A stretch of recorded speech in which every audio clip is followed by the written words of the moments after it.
My name is Nora Voss. I'm 29 years old, and 2 months ago, my mother called me the night before my sister's engagement dinner to tell me not to come. Not because I'd done anything wrong, not because there was a conflict I didn't know about, she said, and I remember this exactly because I read the text 4 times before I set my phone face down on the counter. The venue has a strict head count, and we've already confirmed with the restaurant. It would just be easier if you sat this one out. You understand? I understood. I'd been understanding for 26 years. My sister is 2 years older than me. Growing up, she was the one who got the birthday parties with the color-coordinated invitations, the one whose college acceptance letter got framed in the hallway, the one my mother described to strangers as our achiever. I was just the younger one, the one who got quiet, the one who, somewhere around age 12, stopped asking to be included and started building something else instead.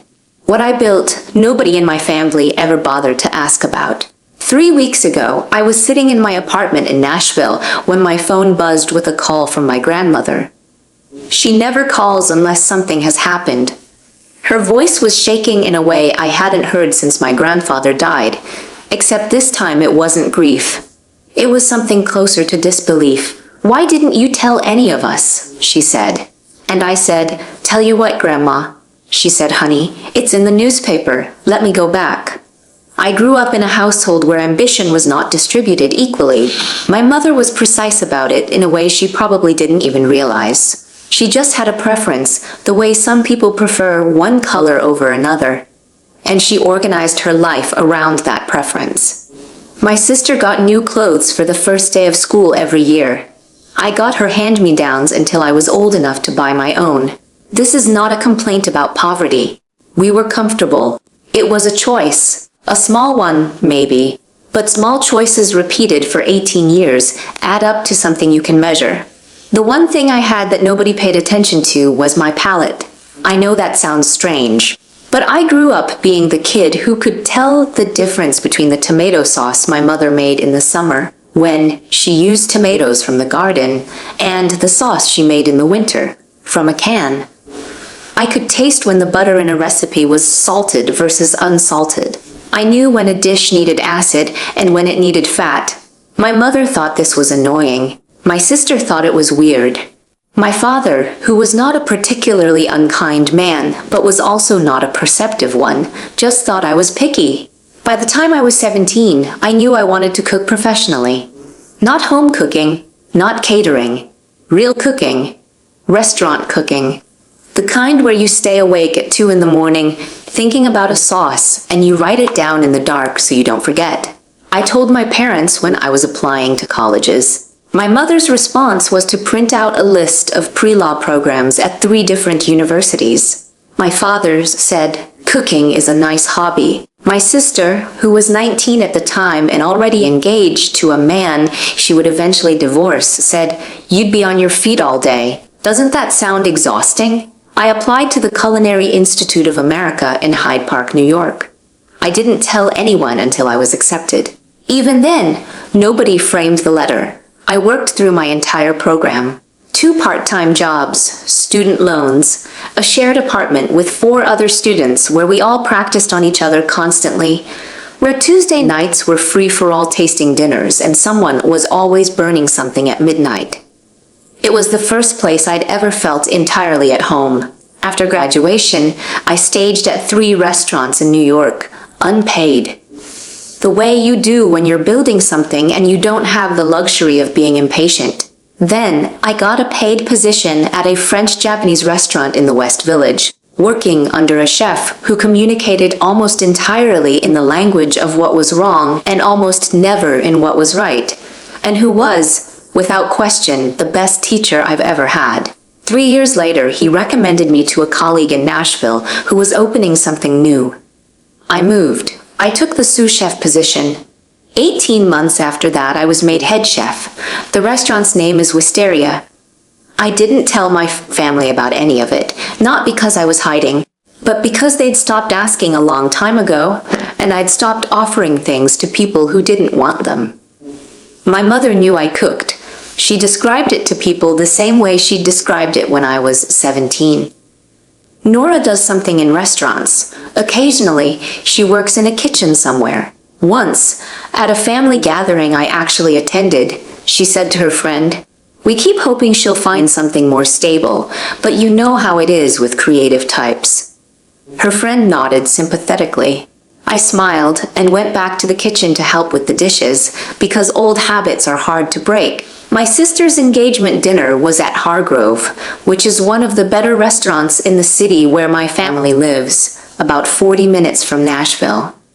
My brother-in-law-to-be is a pleasant, uncomplicated man who sells commercial real estate and coaches youth soccer on weekends. My sister had been with him for 2 years. When she called to tell me she was engaged, her exact words were, "We're having a dinner at Hargrove next Saturday, and I wanted you to know so you don't accidentally make other plans." I had not been invited. She was letting me know so I wouldn't feel bad about not being included. The consideration was almost kind. 2 days before the dinner, my mother sent the text about the headcount. I didn't respond. I went to work. Here's what I didn't know on the night of my sister's engagement dinner. 2 things were happening simultaneously that I had nothing to do with. The first, Food and Wine magazine had published, that morning, their annual list of best new chefs in America. I had been named to it. The full feature had gone live on their website at 8 o'clock in the morning, which included a profile piece, 4 photographs, and a quote I'd given to the writer 3 months earlier when I'd agreed to the interview, and then promptly forgotten about. Because I do not find it easy to sit still and talk about myself, and I am far more comfortable moving. The quote said, "I learned to cook in a family where no one really saw me. That's probably why I cook the way I do. Everything I make to be noticed." The second, Hargrove, the restaurant where my sister's engagement dinner was being held, had sourced 3 of its signature dishes that night, 2 appetizers, and the featured entree, from Wistercia's sister supplier, a small farm outside Nashville, that we'd helped put on the map. The restaurant's head of operations, a woman who'd eaten at Wisteria twice and knew exactly who I was, had included a note in the evening's menu cards. The note mentioned my name. I was at work when my phone started ringing. I ignored it. I'm always at work, and I almost always ignore my phone during service. It was a Tuesday. We had a full reservation list and 2 private parties. I didn't look at my messages until nearly 11. There were 14 missed calls, 6 from my mother, 3 from my grandmother, 2 from a number I didn't recognize, which turned out to be my aunt, calling from a new phone, 1 from my sister, which she'd followed with a voicemail that lasted 47 seconds, and which I'll come back to. I sat down on the step outside the kitchen's back door, still in my chef's whites, and called my grandmother back first. She answered on the first ring. "Why didn't you tell any of us?" And that's when I found out. She read me the Food and Wine piece over the phone. She's 73 years old, and she read it to me slowly, every word, while I sat on a concrete step in the alley behind my restaurant at 11:15 at night, holding my phone with both hands. When she finished, she said, "Honey, you are extraordinary. Do you know that?" I said, "Thank you, Grandma." She said, "I have been telling people for years that you'd do something important. I just didn't know what to tell them. Now I know. I want to tell you what happened at my sister's engagement dinner, because I wasn't there, but I heard about it in pieces. From my grandmother, from my aunt, who called the next morning with barely concealed delight, from my cousin, who had attended as a +1, and who texted me a voice memo at 1 in the morning that was mostly her whispering and laughing at the same time. The dinner was scheduled for 7 o'clock. 30 guests, mostly family on both sides, and a few of my future brother-in-law's work colleagues. My mother had chosen Hargrove specifically because she wanted somewhere that felt elevated, somewhere that would impress his family, who apparently had money in a way that made my mother self-conscious and therefore aspirational. The menu cards were placed on the tables before the guests arrived. This is when the evening began to diverge from my mother's plan. My future brother-in-law's older sister, a woman who I have since learned is a food writer for a regional magazine and takes restaurants very seriously, picked up the menu card and read the supplier note. She looked up. She said, "To no one in particular, is anyone here related to Nora Voss?" My mother said, "I'm sorry." She showed her the card. Nora Voss. She was just named to the Food and Wine Best New Chef list. Her restaurant supplied part of this menu. That's actually quite impressive. My mother looked at the card. She looked at my sister. She looked back at the card. "Voss is my maiden name," she said finally. "Is she your daughter?" There was a pause. According to my cousin, it lasted long enough to become its own kind of answer. "She's our younger one," my mother said. "She's in the food industry. My future brother-in-law's family." 7 of them, all seated at the same end of the table, had pulled up the Food and Wine article on their phones by the time the first course arrived. The profile photograph, taken in Wisteria's kitchen, shows me in my chef's coat standing in front of the pass, not smiling exactly, but looking directly at the camera with the kind of expression that says, "I know exactly where I am and I earned it." Apparently, one of his cousins turned the phone screen around and showed it to my sister and said, "She looks like you. This is your sister." My sister said yes. Her voice, according to my cousin, sounded like a door closing. Here is what my mother did next. And I know this because my aunt was sitting close enough to hear. She leaned toward the woman beside her, my future brother-in-law's mother, and said, in a low voice that was not quite low enough, "We're very proud of her, of course. She's always been the independent one. Doesn't really stay in touch, but that's just her nature. You know how some children are." The woman nodded politely. My aunt, who has never in my memory stayed quiet when she had the option of speaking, said, from across the table, "She stays in touch with me, and with Mom. And last I heard, she'd invited all of you to visit the restaurant twice, and nobody went." My mother's smile thinned. "That's not. And didn't she send you a reservation for your birthday last year?" "I remember because she called me to ask for your schedule." "This is true. I had called the restaurant I work at, my restaurant, and arranged for my mother and father and sister to have dinner there, on me. My mother had said she'd think about it. They never came. The table had gotten quiet in that specific way that happens when people who don't know each other well suddenly find themselves witnessing something they weren't expecting. My future brother-in-law cleared his throat. He is, as I've mentioned, a pleasant man. He said, "We'll have to make a reservation ourselves. I've heard Wisteria is excellent." My sister said nothing. The rest of the dinner continued. Courses came and went. The food was good, I'm told, including the entree that partially owed its ingredients to the farm I'd helped develop. At some point, the table conversation shifted, as it will, to other things. But the article didn't go away. By the end of the evening, 4 different guests had congratulated my mother on having a daughter who had just been named one of the best new chefs in the country. Each time, she said, some version of "yes, we're very proud," in a tone that sounded like she was reading from a script she'd been handed 30 seconds before the curtain went up. My sister's engagement was not the main topic of conversation at her engagement dinner. I don't say that to be cruel. I didn't do anything to make that happen. I just existed. I worked. And the work existed whether anyone was watching or not. The voicemail my sister left was 47 seconds long. The first 5 seconds were silence. Then, "I don't know how you managed to make this about yourself without even being here, but somehow you did. I hope you're happy."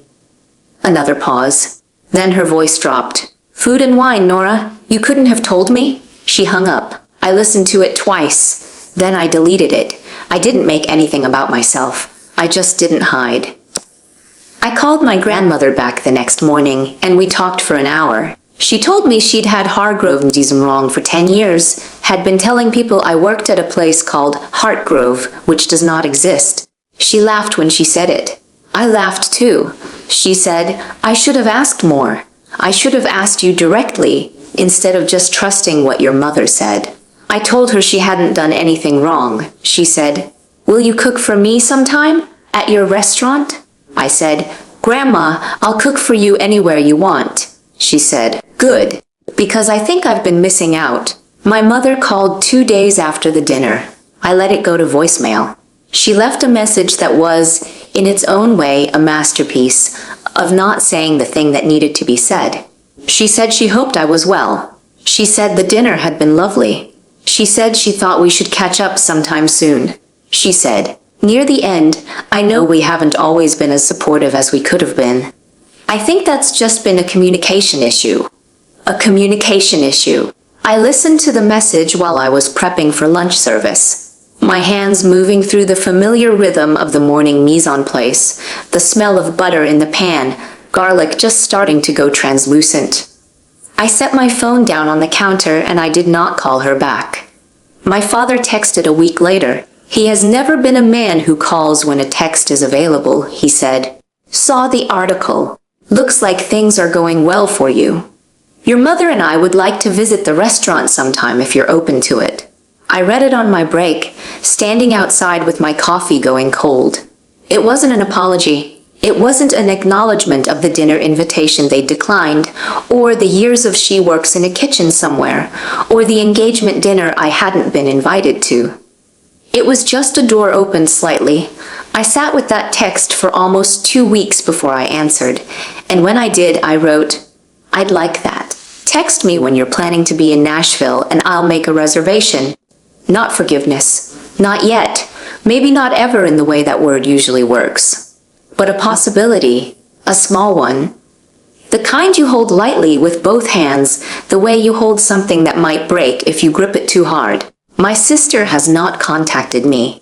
I've thought about what to say to her when she does, and I've come to the conclusion that I don't need to have the speech prepared. I don't need a moment.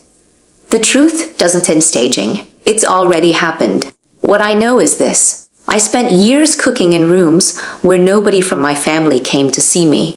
I sent invitations that went unanswered. I made a career that nobody asked about. And none of that stopped me. None of it slowed me down. If anything, the silence was its own kind of freedom. Nobody was watching, so there was no one to disappoint.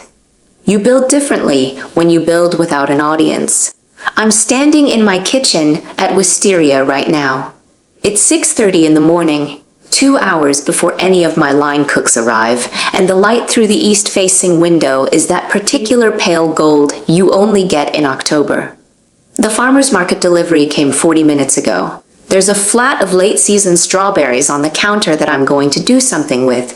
I'm not sure what yet. I'll figure it out. On the wall by the pass, there's a frame I put up 2 months ago. It holds a printout of the food and wine feature, not because I need the validation. I know what I do. I know what it costs. I know what it took. I put it there so I can see it on the mornings when the kitchen is quiet and the work is just beginning, and remind myself that this happened, that it was real, that I built it from a place where nobody was looking. If you're in the middle of your own years of that, cooking or building or writing or doing the work that nobody in your family bothers to ask about, I want to say something to you directly. It is enough to be seen by your work. It is enough to build something that knows your name even when the people who should know it don't bother to learn it. The recognition will come or it won't.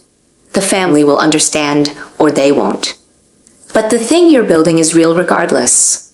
Don't cook for their applause. Cook because the food is honest and the work is true, and somewhere in a dining room you haven't imagined yet, someone is going to take one bite and feel exactly what you meant. That's enough. That has always been enough. The strawberries are waiting. The kitchen is mine. And for the first time in a long time, I don't need anyone's invitation to stand in the rooms I've built for myself.